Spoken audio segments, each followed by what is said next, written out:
আপনার সন্তানের কিছু গল্প জানতে চাই। আমার ঘুমানোর খুনসুটিটা খুব ভালো লাগে আমাদের দুজনের। সেটা হচ্ছে ঘুমানোর সময় যখন সে আমার কোলের মাঝে চলে আসে এবং তাকে আমি জড়িয়ে ধরে ঘুমাই, মানে এটা যে কি পরিমাণ আত্মতৃপ্তি! মাঝে, মাঝে নিজের অজান্তেই নিজে বলে ফেলি যে আসলে বলে না যে বেহেশত কোথায়? আসলে বেহেশত তো আমাদের কাছেই। যখন সন্তানকে বুকে টেনে জড়িয়ে ধরে ঘুমানো হয়, আ এটা আসলে বেহেশতের মতো একটা মনে হয়। একদম। তো এইটা আর খুব বেশি ভালো লাগে যে আমরা দুজন যখন একটু সুইমিং এ যাই, তখন দুজনে কম্পিটিশন করি এবং জিমে যাওয়া হয়। আমি জিমে গেলে ওর যখন ক্লাস থাকে না বা পড়াশোনাটা থাকে না, তখন আমি বিশেষ করে ফ্রাইডে, স্যাটারডে গুলোতে ওকে নিয়ে যাই। আর বেশি করে এনজয় করি যেটা হচ্ছে যে আমরা খেতে বসে কম্পিটিশন হই। লাইক হয় না যে ওর কারণে একটু আস্তে, আস্তে খাই। ও একটু মানে খুব অ্যাডভান্স খেয়ে ফেলে।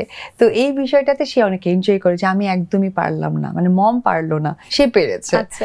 তো আসলে খুনসুটির মধ্যেই আমাদের